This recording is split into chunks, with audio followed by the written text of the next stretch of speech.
Hey guys, we are here with Joshua Robinson today. What's up? I'm your host, Chanel Fields, and this is Joshua Robinson, the artist. We're going to have a good time today. And first, we want to thank a couple of sponsors. We want to thank Councilman Jackson by way of Jacksonville Soul Food Restaurant in Paterson, one of the greatest soul food restaurants in Paterson. We thank you so much for allowing us to share this opportunity with the public. And we're going to get started. We're not going to keep you any longer. Joshua, thank you for being here. Thank we you for having me. appreciate you. Guys, you're in for a treat because Joshua is not only going to do an interview today, he's going to do a little bit of singing for us today. We're going to have a little bit of fun. We're going to play some games. You ready, Joshua? Let's do it. All right. So tell everybody a little bit about who you are. So, I'm Joshua Robinson. I'm a musician, I'm a singer, I am a producer, I'm a songwriter. I've been doing music ever since I was 4 years old. So, I'm 24 now, so that means I've been doing music for 20 years. Even though I'm young, I've been doing it from a young age. Started in a small Baptist church in the Bronx, Mount Lebanon Baptist Church. And, just as the years went on, I just started cultivating more and more gifts, and my thirst for music and my desire for music grew. And, at the same time, my love for God grew as well. And so, just putting the two together just made the perfect marriage of me creating gospel music eventually. I did R&B for 4 years. And, God just kind of called me and said, hey, if you can do this for the world, then if you do it for me, I can give you way more. And so, God's plan is always better than mine. So I just said, let me go ahead and do it. So, yeah. Very good.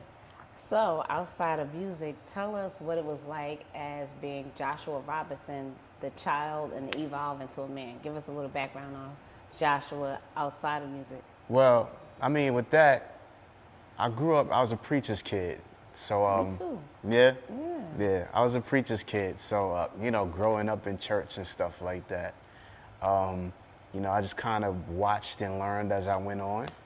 And like I said, I was always involved in the music. Even if I wasn't playing, I was that annoying little kid that always used to sit by the drums or sit by the organ and, just kind of pick up stuff. But, growing up, I just kind of soaked in all that I can.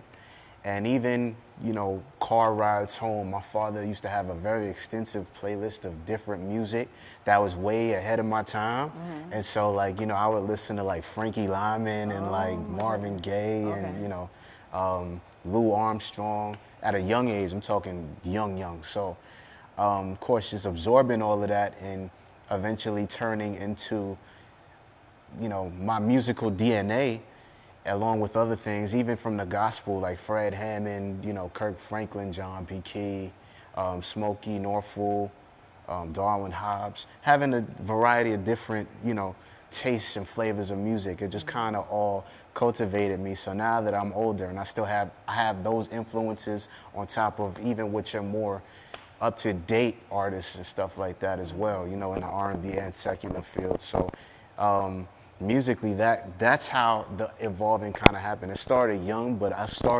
could definitely thank my father for exposing me to those different kinds of music, because what it did was it shaped me at a young age to stuff that I should be listening to. So that built my foundation. And I think, those people were a very solid foundation for me. So coming up, it just made me who I am today.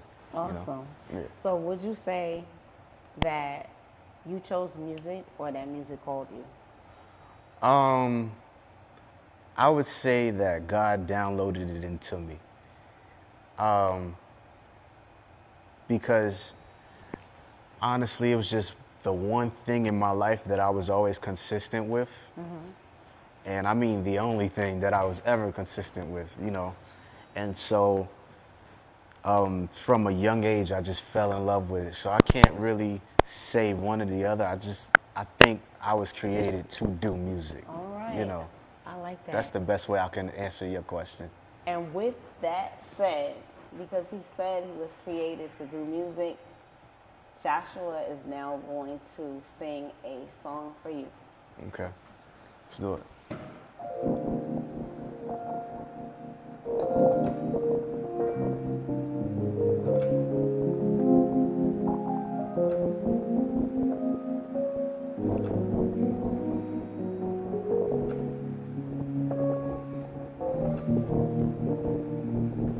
song says this.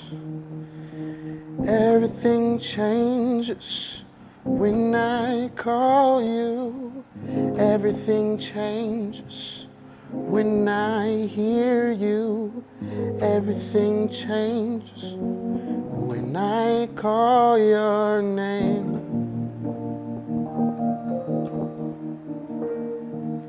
Everything changes when I seek you. Everything changes when I feel you. Everything changes when I call your name. Oh, everything changes when we believe you. And everything changes when we receive you.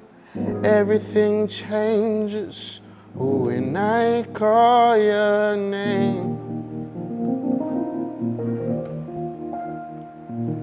Everything changes. Everything changes. Everything changes.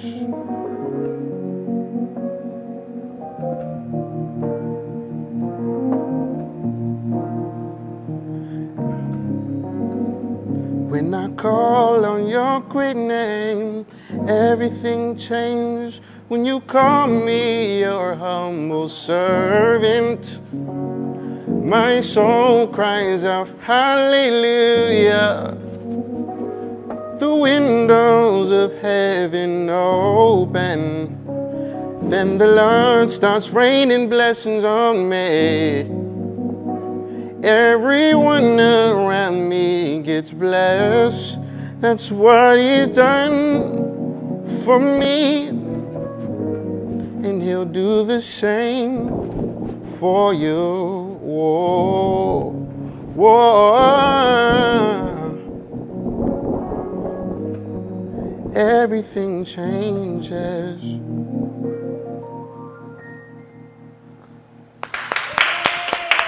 Thank you. That was awesome. Thank you. So that was one of his most recent songs from his album. It's actually my favorite song from the album, and it's called Everything Changes. All right? Shout outs to Brayla, Yes. who did the collaboration with me. She's an excellent singer. She's awesome on the track. So where do you draw your inspiration and creativity from when creating the music? Not only the music you've created thus far, but in creating new music as well. Everything inspires me. You know, I'm inspired by a lot. I can watch a commercial and get inspired to do something. It's very, simple, but I listen to a lot of different genres of music. and so what happens is I take the bits and pieces that I like from it and I'll incorporate it. I love soul music. I say, whatever soulful essences I can catch from each song, I'll do it. And so, most of it comes from, different genres of music. Or sometimes what I'll do is I'll take like a week of not playing a note or creating nothing, and I'll just listen to everything. Just listen. And to the point where, like, if somebody's around me, they're like, all right, turn that off. Because I'm playing so much music throughout the entire day. So it's not to be annoying, but it's more so just, plucking the stuff that I like and taking it. And the more you hear it, the more I play it, and the more I play it until I figure out something that I can incorporate it and make it my own. So that's really where the inspiration comes from, If you weren't doing music right now, what could you see yourself doing? Probably boxing or something. I don't know. I mean, yeah. That's a strange question just because I don't know. But I know there's a lot of other things that I like to do aside from music, and boxing just happens to be one of them. Okay. So, yeah, probably. I box. Yeah? Yes, it's for Yeah, you look like it. You got a little... All right. So, as your listening audience, what would you like us to take away with us today? God can use anybody. That would be the one thing I would say, because he took me from doing secular music And, you know, it's not something that I necessarily wanted to do. I had the thought of doing it, but I really, you know, and I'm gonna be 100% honest, I seen the benefits from the two, and we could be 100% honest, you know, there's a lot more worldly benefits from doing secular than gospel. You know, there's more money in secular music. There's more, you know, riches and fame and, you know, all of that stuff in secular music.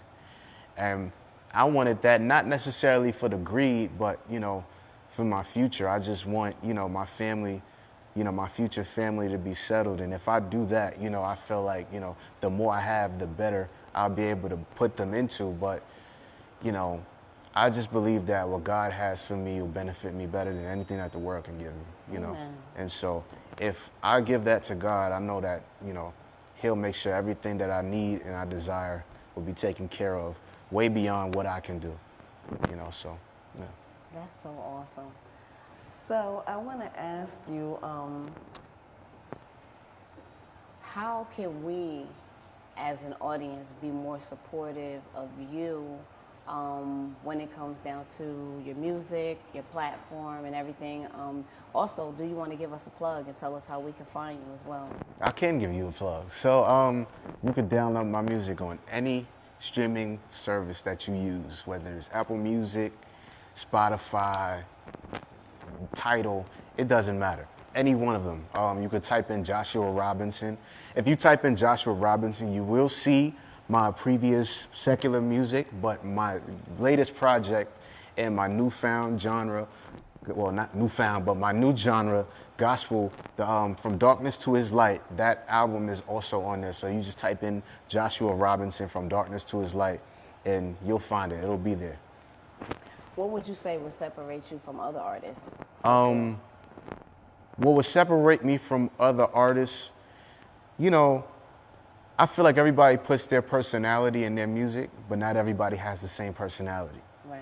And so, you know, even though all of us gospel artists are doing the same thing, we're singing all about God and everything like that, we all do it differently. And so I incorporate a lot of my musical influences into it, but I do it my own way, you know, and nobody can do you like you do yourself. Right. You know, so what makes me different is the fact that I incorporate everything that I've ever taken in and the stuff that what speaks to me and what comes from my heart, and I put that into everything that I do. So I think that's what sets me aside from everybody else, personally. Yeah, I often tell my children, can't nobody you like you. Exactly. So I get it, Yeah. totally get it. And speaking of influences, either living, I would say living, because you know they're gone now, but who are some of your greatest influences? And if you had an opportunity to work with anyone, past, present, or future, who would it be? And why? Okay. So my influences, Fred Hammond would be number one. Stevie Wonder, Oh, yes. Marvin Gaye. Like I said, a lot of the people who I looked at, some of the newer people though, you know, like Kalante Gavin is Oh, my God. dope. He's a beast. He's dope. And that's somebody else that I would like to work with that I haven't worked with yet. I've met him before and he's a really, you know, cool guy, but I would like to work with him. Titus Showers is another person who I recently just met, and he's a really cool guy as well. And I look forward to, you know, possibly working with him in the future. So it's a lot of people, but dead, oof, man. If I could have done something with Rance Allen, Oh, my God. I think that would be awesome. Even though it's two different worlds. Yeah, the falsetto king. Yeah, yeah. You know, it's two different worlds because, like, we have two different styles. But I would just love to see how it sounds coming together. Fused together, I think it would have been bomb. Luther, somebody I wish was still here. Marvin, somebody I wish was still here. Michael Jackson, I'm sorry. I don't say what you want. I know I'm gospel, but nah, I was going to get to him. He was going to have his own little. Nah, I like Prince too. I like Prince, and I'm inspired heavily by Prince because, you know, Prince and I, the thing that we have in common is we're, musicians, Right. as well as, you know, songwriters, singers, and everything like that. And a lot of stuff that Prince has also done has inspired me as well. You know, like Paisley Park, for example, you know, how he has that whole thing set up is just is amazing. and so inspiring. And so, you know, I aspire to do something similar to that, you know. Of course, you know, even how Prince branded himself was just different from how everybody did it. And you gotta respect it. Even though it was like in the common person's eyes, it's like, what? Yeah. But you gotta respect Uniquely the uniqueness of him. Yeah, You have to, absolutely. you know. Absolutely. We're coming up on his anniversary soon. We are. So, with that said, we're gonna bring you back to the keyboard again and have you do another song for us. Is that all right? Yeah, that's cool. All That's right, cool. guys, let's do it. That's cool. I remember the day when the weight of the world, when it felt like it was all on my shoulder. Do you know how that feels? When you feel like nobody cares. I know how you feel. That's why I'm here to tell you that God so loved the world that he gave his son. If you believe in him, you will have everlasting life. Say, my God so loved the world that he gave his son. And if you believe in him, you will have everlasting life.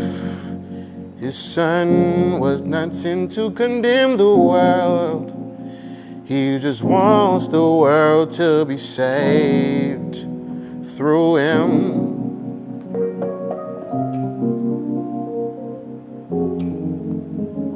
His son was not sent to condemn the world. He just wants the world to be saved through him.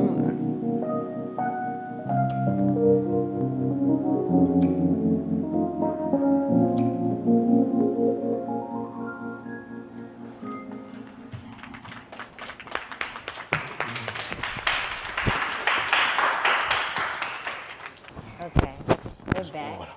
We gotta let him get a sip of water. Just a little sip of water. I'm out dry. So, your turn. Tell them what song that was from Alan. So that song was Everlasting. That was a little piece of Everlasting Life. That's track number 4. Okay. And we hope you guys are enjoying us so far. I wanted to ask you, do you have a favorite hymnal? Which one is it, if you do? Okay. And why? All right. So My favorite hymn is Blessed Assurance. The reason why, that is my favorite hymn, right? So growing up, of course, I hear it in church all the time. But rest in peace to my grandmother, Lily Mae Robinson. That was her favorite hymn. And, you know, she was one of my favorite people in the whole world, you know. And so, yeah, that hymn, it means a lot to me, especially hearing her. I remember she used to watch me, like when my parents would go on vacation or something like that.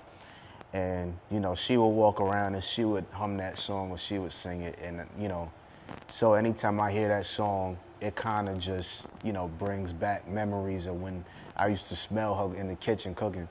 And she used to sing Blessed Assurance. And I wrote a song about my grandmother as well. On my first project called Audible Emotion. It's called Collard Greens. It's a fun, funky song that I wrote about her. And, you know, if you hear it, you'll feel the emotion behind the song. So yeah, check that out. But yeah, my favorite hymn is Blessed Assurance. Okay. Awesome. I love that. Mm-hmm. We definitely gonna put that in our game. Okay. We're gonna put that in our game. All right. I think we move on to our game. Okay, so let's guys, do it. We're gonna play a game. It's my cheat sheet. And the game is called If You Sing to Me, I'll Sing to You. Okay. So basically how it goes is I'll sing a line and he has to finish the next line. So we'll start off with, in honor of your grandmother, her favorite song, Blessed Assurance. Okay. Blessed assurance, Jesus is mine. Oh, what a foretaste of glory divine. Good. Heir of salvation, purchase of God, born of his spirit, washed in his blood. That's for grandma. Next song. This is a cheat, so if you've been paying attention, Joshua did one of these songs earlier, all right? Everything changes when I call you. Everything changes when I feel you. Everything changes when I call your name.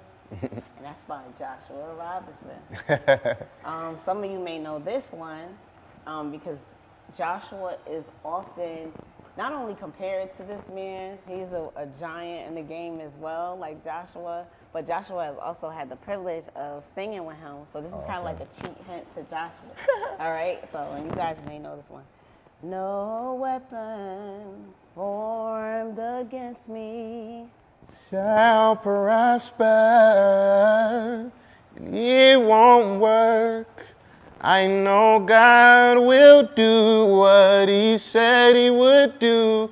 He will stand by his word, and he will come through. I'm not about to go there. So we're going to wrap it up, but I just want to ask Joshua to name a song that describes the season of your life that you are living in right now and where you want it to go. Okay. This is my season for grace and greater. This is my season to reap what I have done. You want to play a little bit of that? Let's see what key I'm Let's in. take it to the piano because I actually love that song. I don't know the whole song, but I know that part. This is my season, he said, for grace and favor. This is my season to reap what I have sown. Dope song. This is right there. He's going to take us out with just that.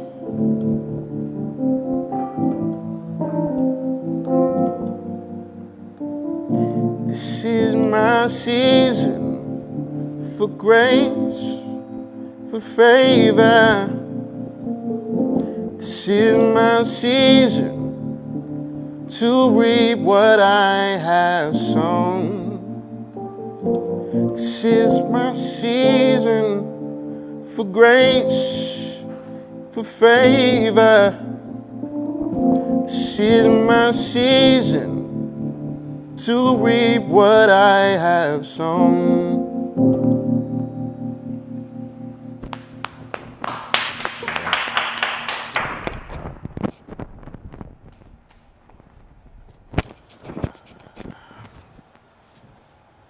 So as we wrap it up, I'm praying for you that this is your season for grace and favor and to reap what you have sown. After 20 years of putting in time, a lot of people, they see you and they think you're an overnight success, but they don't know you've been grinding and pounding the pavement for so long, decades, you know? And so I pray that God blesses you with greater and with favor, and that I know you're going to do wonderful things. I'm honored to have met you on the stairs along the way, you know, because that is so pivotal and so important, because it's not an ordinary destiny, you know, that happens to somebody every day where they're gifted with the opportunity to perform with the likes of the greats and just to be an artist themselves, just to be allowed to be an artist, even in secular, and then to be able to transition into gospel. So I'm very grateful for you allowing me to interview you on today, and I just thank you so much. And I look forward to even more. Get the album. Please get the album. Everything will change for you when you get the album. All right. So I'm biased to that song. So guys, we out, and we thank you so much for watching. Thank you.